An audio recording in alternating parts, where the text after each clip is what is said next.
welcome to the Zadzooks Happy Hour, a podcast providing commentary on the latest in film, TV, games, and comics. My name is Todd Stoll, and I'm joined by 25-year veteran reporter covering pop culture, video games, and technology for the Washington Times, Joseph Zadkowski. Hello.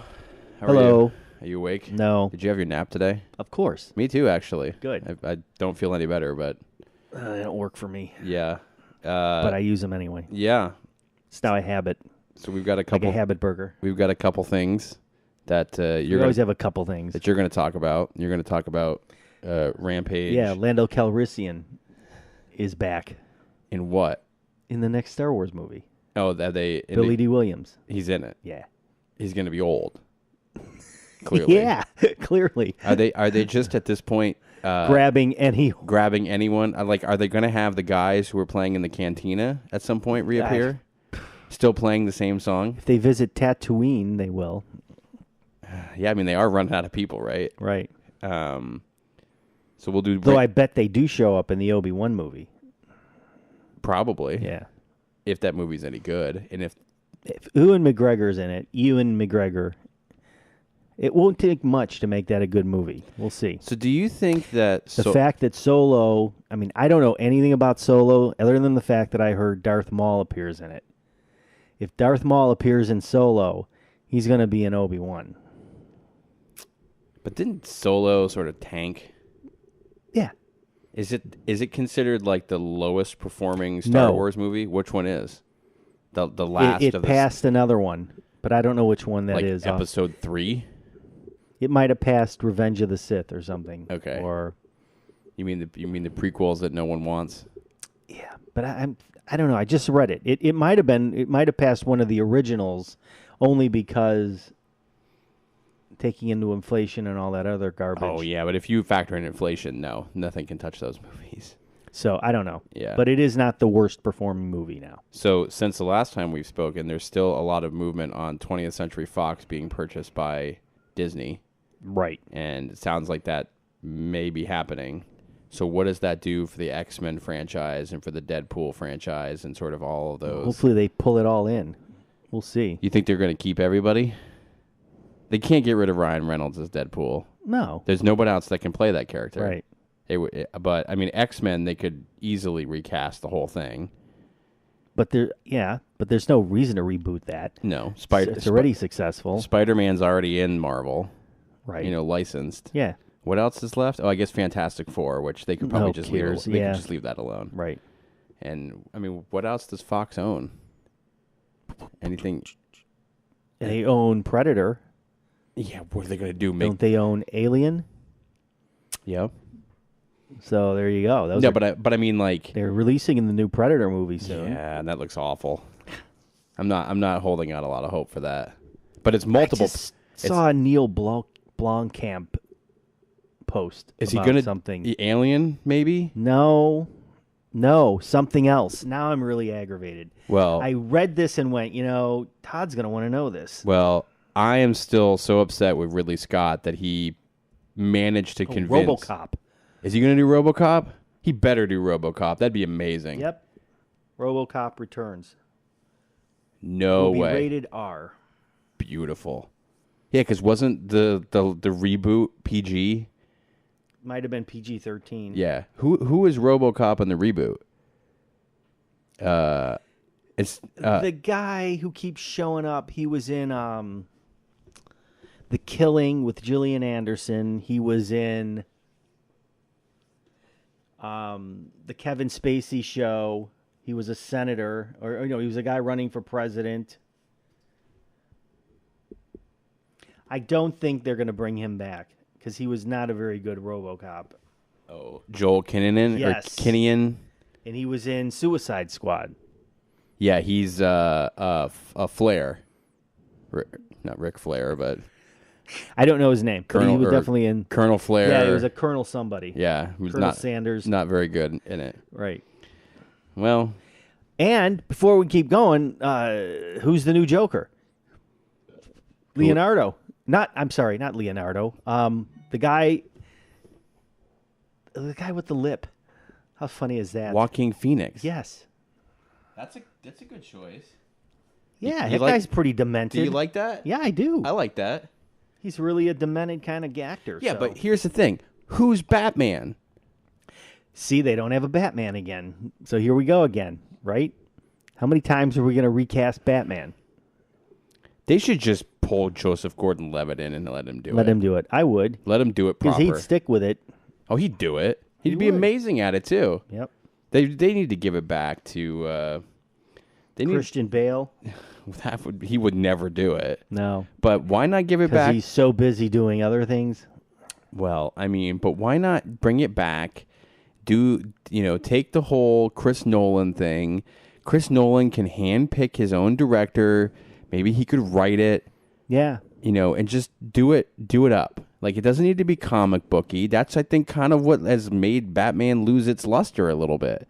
Is I like the fact that they use military vehicles. I like the fact that it was his money that was building all these things with Wayne Enterprises. I liked all of that. Go watch Gotham. You'll find some great stuff going on in that show. And I'm sure there is. And It that's what ticks me off. Like, what are they doing with these movies? It's the same thing with Superman. Do they really need to do it that way? Why not make it a little bit more gritty and a little bit more realistic? And Cavill is promoting a possible Superman 2 now. So we'll see what happens there. Well, I mean, Superman v. Batman was awful, and so was Justice League. Right. So I don't know what they're going to do. they have a hard time with that franchise. But then I read something where Aquaman was like the new Star Wars or something. It was so well Apparently, built. the director really spent a lot of time figuring out how he was going to do all the underwater stuff. Right. And they say that he's kind of this visionary next-gen director, and that if anybody could pull it off, it's him. But at the end of the day, it's still got to be a killer story. Right. And I know they're filming Wonder Woman right now because they're shutting down streets in D.C. to do it. Right. And she just... visited a hospital. She just went to Children's Hospital in Yeah. D.C., dressed up as Wonder Woman, and hung out with kids in the cancer ward, which I Right. thought was pretty awesome. Right. So, kudos to Gal Gadot for doing that, because you don't have to, and they do it. But, I mean, that's the only movie that they can really stand on. Count on right now. And Wonder Woman 2 is going to be, like, mind-numbing. Here's the question. Does Chris Pine reappear? It looks like it. Or is it a flashback? I don't know. I mean, it takes place in, 1984, I think? Yeah, it's in the 80s. So another shot of 80s nostalgia. Well, Just because you need more. well, I know I just got through Ready Player One. and I'm about to watch it. Pretty much exhausted with nostalgia at this point. Did you like it? Oh yeah, I loved it. Okay. It's nice. It's like it's an alternate take on the Lego Movie. I mean, It's they cool race stuff. they race DeLoreans. They race Batmobiles. I know Ghostbusters makes a.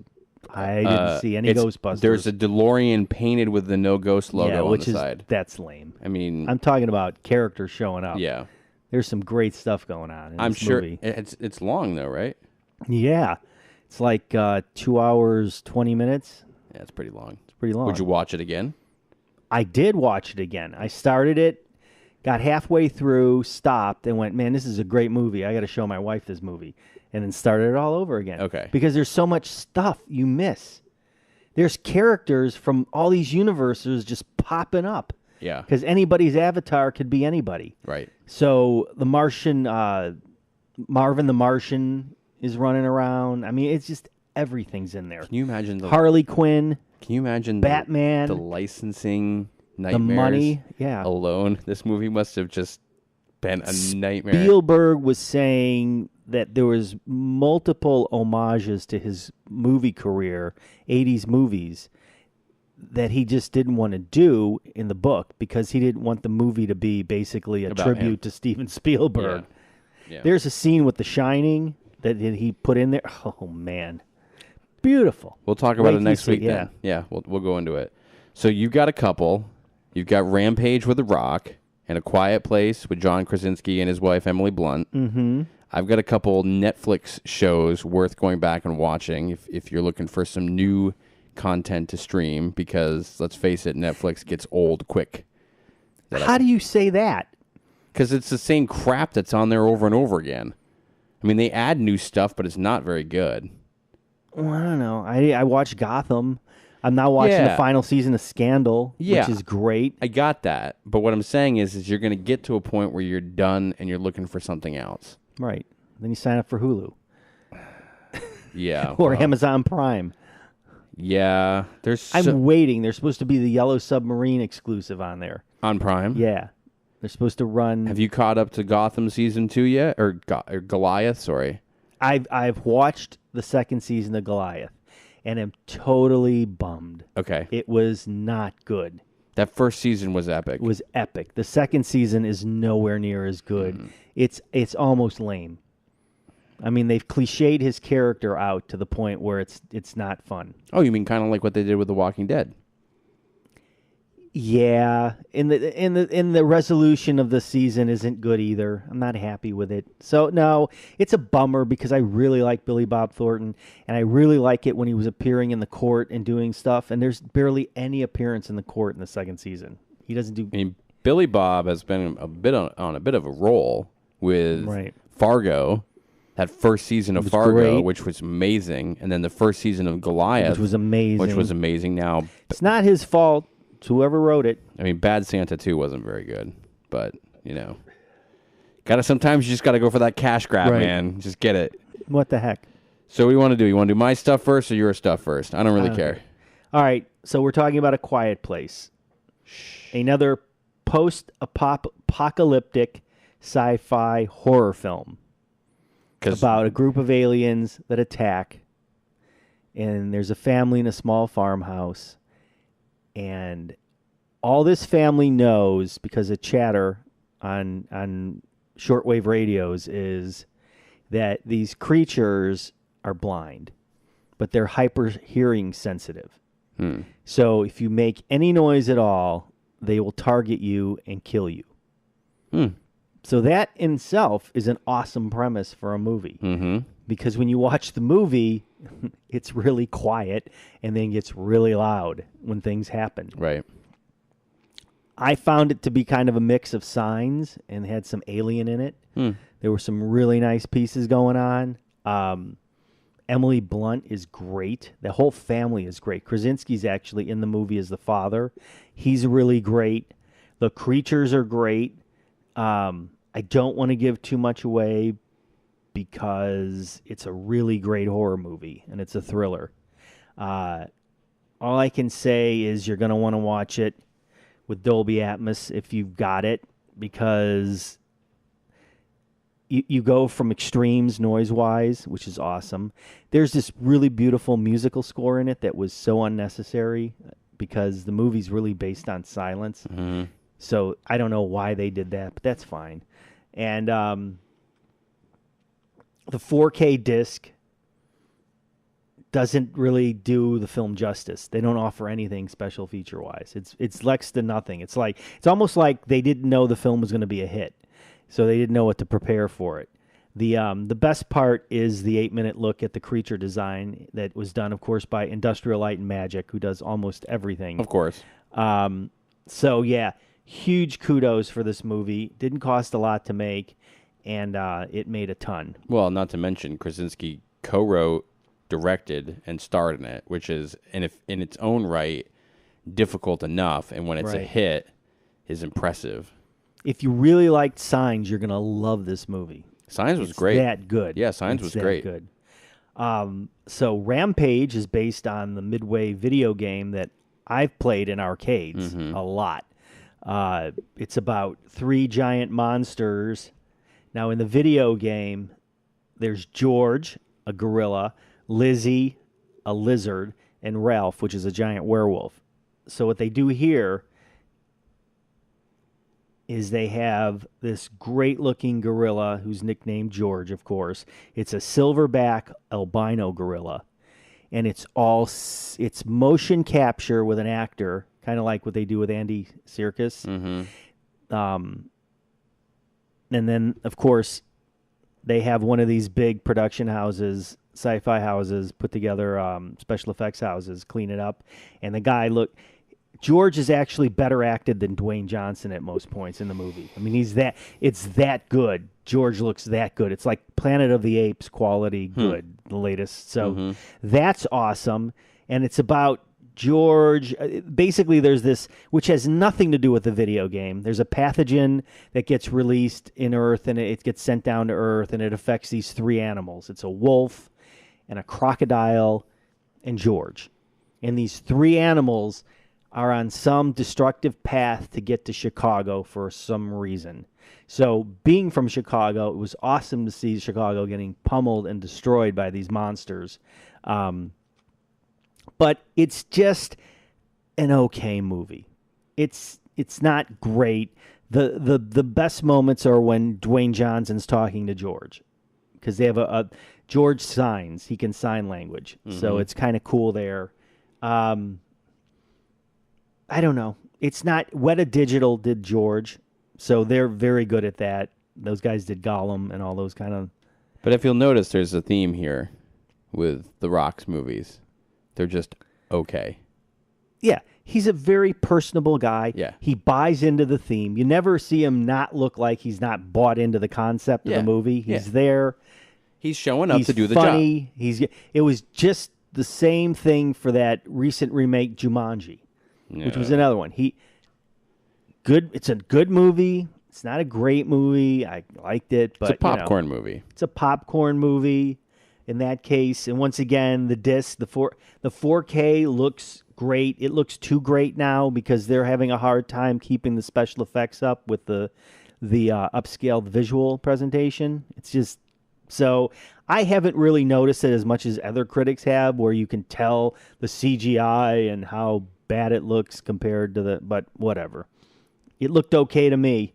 There's 5 featurettes. Best of which is they look at the original arcade game, which is awesome. That's cool. And Rock keeps telling everyone how much it was his favorite game, of course.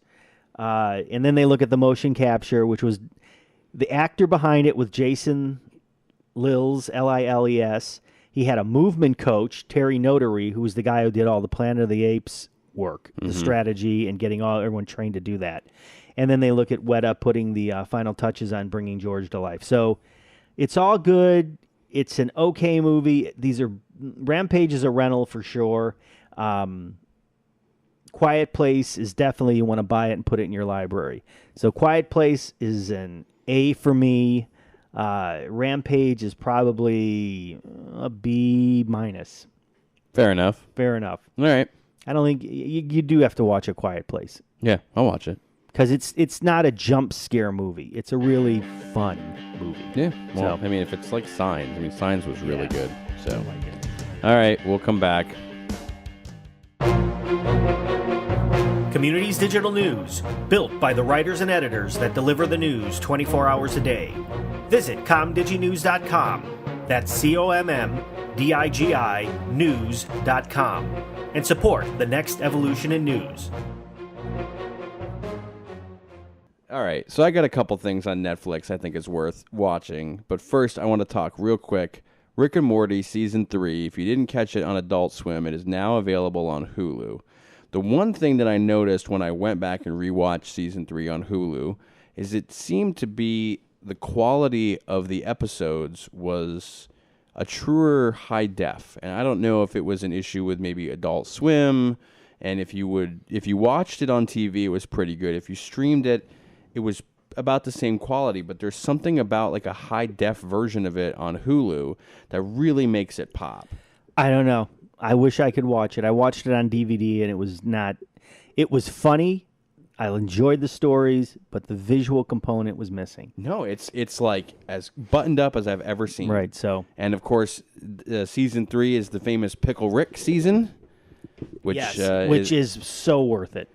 I mean, like 1,000% worth it. There's that one, and then the one I actually really like as a close second is when they go to the spa and they get detoxified, and their detoxified selves stay behind. Yes, that's a pretty decent episode too. So with 70 more episodes that they've got to create, they better not do Pickle Rick 2. That's all I can say. They need to let that one go and find something else. But all right, so I'm going to jump over to Netflix. I've been kind of scouring the corners of Netflix to see what's out there that's halfway decent because there's a lot of crap, as we all know. Found a couple shows might be worth checking out.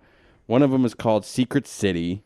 It is an Australian-based show, but it does have some American actors in it. Mekhi Phifer is in it, who was in 8 Mile, and I think he was in Dangerous Minds with Michelle Pfeiffer.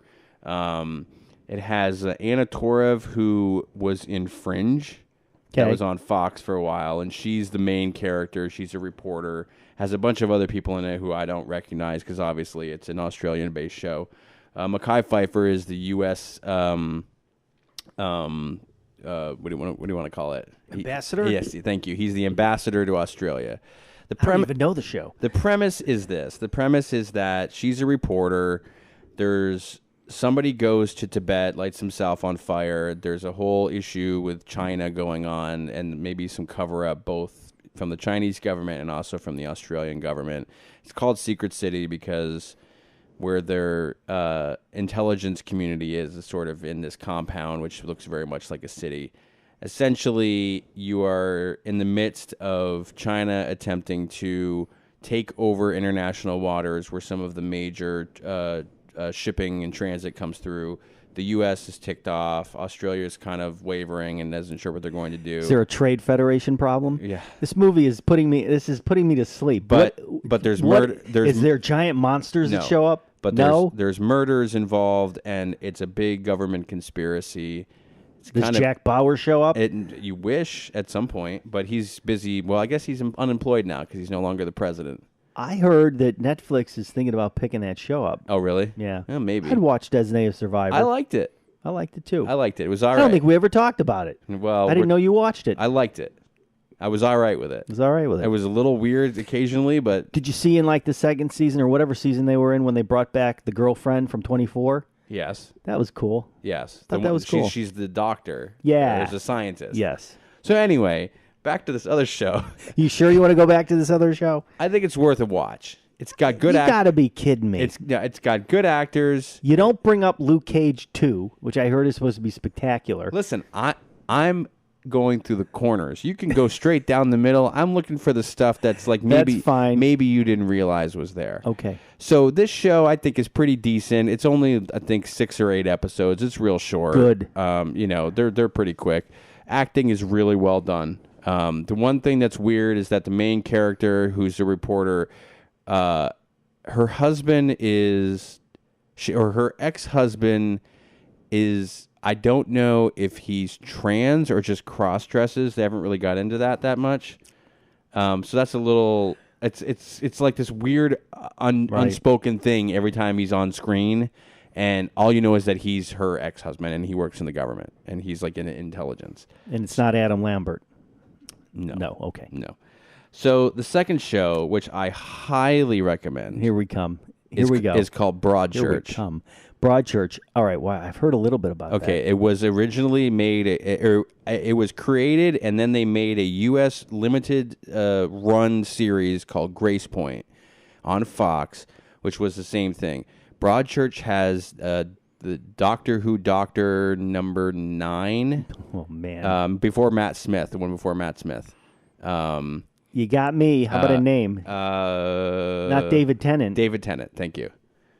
Now I'm interested. This show is as kick-ass as you are going to get. It is 3 seasons and 3 seasons only, and they did a 3 and done. Okay. The first season, there is a boy who was found dead on a beach. So is he a detective? He is a DI, detective inspector. He speaks in his Scottish accent. And he works with, he has a sort of loose partner who's a detective sergeant. And she is... LGBTQR? No, she is a very well-known, and I'll look it up in a second, very well-known... I'm glad you came prepared. You could be helping me with this, looking up Broadchurch for the actress. I know her first name is Olivia, and I can't remember her last name. I'm too engrossed with your review. Okay. So at any point, this takes place in a fictional town called Broadchurch, which is actually filmed in Somerset, England. The visuals on this, the aesthetics, the beauty of the countryside are sort of deliberately inserted throughout this. It is... What does that mean? So the coloring is like amplified, okay, and there's like fields, lush fields with flowers. It's meant to sort of paint this idea of a picturesque style community, Meanwhile, there are really bad things that are happening. Olivia Colman. Thank you. Yes, she won like tons of awards for this show. Actually, they both did. So at any rate, the first season, there is a boy that is found dead on the beach, and Colman's character, it's her son's best friend, who's dead. And through the season, you are going through these twists and turns of, potential pedophiles and everything to try to figure out who actually committed the murder. And it is a crazy twist at the end of it, which you don't see coming as to who the murderer is. Is it David Tennant? It is not David Tennant. He is in it for all three. Is it an LGBTQR character? It is not. This is a straight British show, as good as you're going to get. Okay. The acting is of the finest. There is another character in the show. There's another doctor. There's like 3 different people from Doctor Who in this, which is just, again, amazing. Second season, don't give it away. No. I'm not giving anything away. Second season, they kind of parallel track. There's 2 sort of plots going on at the same time. One is that you're now she's a Doctor Who. Yes. Jodie Whittaker. Yes. Got it. She's the new doctor. And there's also one of the companions is a priest in this show. In the second season, you're in court, and the individual who has been determined to have committed the crime in the first season is on trial. Okay. And so you go through the actual trial to the verdict, and you deal with the family and their breakdowns and all these, and you're actually getting a little bit of a legal drama. Is Billy Bob Thornton the lawyer? He is not in it. Okay, damn. Sorry. On the other side, there is a case that David Tennant's character tried to solve years ago, where he found a girl there were 2 girls went missing. He found one drowned in a lake, never found the other one. And you have him solving that case while there's also this turmoil this thing going on. So that's amazing. Season 3 is probably one of the most jarring and stirring seasons I've seen. There is a rape that takes place, and the actress who actually is the character who is raped plays that so flawlessly you actually think she was. Wow. And it is beyond ridiculous on how well acted it is. Again, by the end of the 3rd season, the final episode, they do a fair, it's kind of like a farewell shot, and you're legitimately bummed on how amazing of a ride those 3 seasons were and how well acted it was. Just, almost like privileged to feel like you got to watch it on how good it was. And then it's done. And they're not making any more. That's fine. I can deal with it. It is bonkers. Are they like 8 episodes or a lot, like 23 episodes? 8 to 10. 8 to 10. 8 to 10. Yeah. Then, they're a good 50 minutes or so. Really, really fine acting. That is, I mean, you need to watch that. I will. Grace Point was the same. It was the same thing as season 1. Tennant was starred in it again, but it was the wife, Walter White's wife, Anna Gunn. Oh yeah. She was Olivia's character. It didn't make sense. It only ran a season? It was like a limited edition run that Fox did, like one of those like kind of weird mini series where they run it's more than 3 episodes, but it's a lot less than a normal run, and it was a one and done. So between those 2 shows, I definitely watch Broadchurch. This other one, I think, if you're really kind of interested in like the whole crime drama, then I think it's worth a watch. Got it. Again, I'm looking at the corners here, but Broadchurch, that's like an A+ in my book. That's fine television. That's up there with like Breaking Bad on how good it was. Okay. Just how amazing it was. That's a high recommendation. Really good. Especially for you. You love Breaking Bad. I love Breaking Bad, man. Better Call Saul? How soon? Do you know? I think it's got to be... I'm surprised it's not out yet. I think it's in early to mid-August. It's not in July, I know that. Finished Westworld? I'm rocking with Preacher. So far, Season 3. I stopped in season 2. I got to pick it up again. It is. So they end season 2 where his. Don't tell me anything. No. I'm not giving anything away. Where he's going to his grandmother's house. Okay. And she's sort of like a witch. Okay.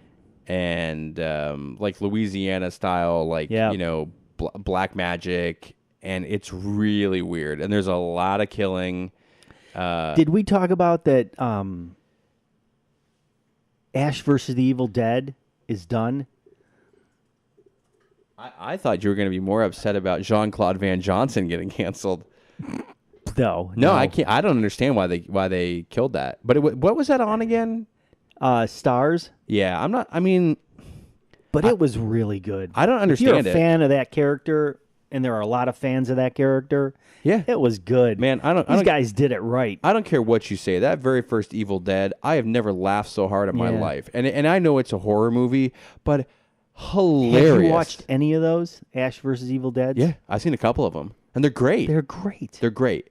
You know, I will say his acting is not great, but it's not. But it's not supposed to be. Right. He's a clown, but he's a pop culture clown. Well, and I mean, but look at what I think is really interesting about television now is the fact that a show can get canceled, and because of the internet, it can get picked up in like 2 days easily. Look at Brooklyn Nine-Nine. Fox cut it because they didn't have any room for it. They wanted it, they didn't have any room for it. 30 hours later, it's on NBC, and they're going to run it a few episodes shorter. Right. And who cares? Right. You've got shows that get like the Mindy Project, which got picked up by Hulu. Fuller House. You've got you've got stuff getting picked up by Netflix. Right. You have options, and I mean it's not just 5 or 6 different content. And these creators. streaming services crushed it for the Emmys. Dude, better than HBO. You know what? And I can't get into the Handmaiden's Tale. I watched the first season, loved it. Have not watched the second season yet. I don't know. I watched the first couple episodes and just was like, ugh. See, I watched the second season of Westworld, and it was really hard. It was a trudge. I was watching it like 30 minutes at a time because I couldn't take more than 30 minutes. Not because it wasn't gross or too violent, or it was just a lot of information to absorb. Right. It was just so many characters. But then you have things that completely bomb in terms of their reviews. Right. And then they get picked up, like Bright, the Will Smith thing. They said it was the most watched movie ever on Netflix.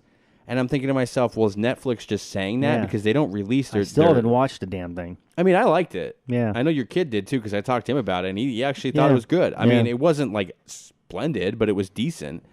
But you see like major talent. Look at Adam Sandler, going over there. Jerry Seinfeld, going over there. I mean, the Obamas are doing content for it, which is just...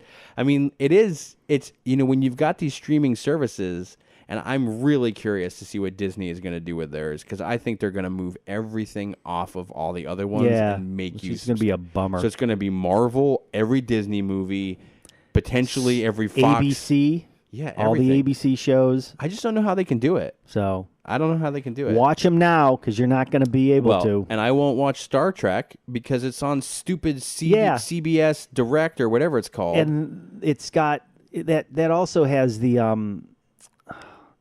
It's the next from The Good Wife. I don't know what it's called. It's got Christine Baranski in it. Who cares? It's a really good show, but I'm not going to pay for it. No, I mean, if you want to include it in Hulu and do a cut with one of these other content providers, fine. But I'm not paying for another streaming service. Nope. And when my contract with Verizon's up, I'm going with YouTube TV. Because you know what? Who cares? Right. I only need sports. Right. I need live events. I don't care about the other networks because guess what? I can pretty much stream it. And if I can't stream it, I can buy an episode on iTunes or on Amazon and watch it that way. Right. So, I mean... And the Three Stooges catalog's on YouTube, so I don't care. Is it like open for free? Yeah. Or did like some random person post it? Well, it's random people posting it, but you can watch all the Three Stooges shorts. That one episode where they're in the courtroom is by far my Disorderly in the courts? Come on, man. That is my favorite of all. That's not. There's so much better. Really? Oh, if you're looking for pure violence, you've got to watch. Well, you got to watch the Shemp and Mo ones. When Shemp comes in, he's serious. Yeah, well, they're serious. Because I think he really happenings going on. I think he really legitimately hates the other two of them and beats them up. Well, they're brothers. Mo and Shemp were brothers. Right. So it's night and day. I was once a huge Curly fan. I got to tell you, I'm with Shemp right now. Took a while. Didn't he die as like an alcoholic or something like that, penniless? I don't know. Mo did okay. Yeah. Larry had a stroke. Yep. Larry had a stroke. Yep. I think Curly had a stroke too from probably taking too many shots to the head. Anyway, you got to feel bad for that guy because he took some shots. I digress.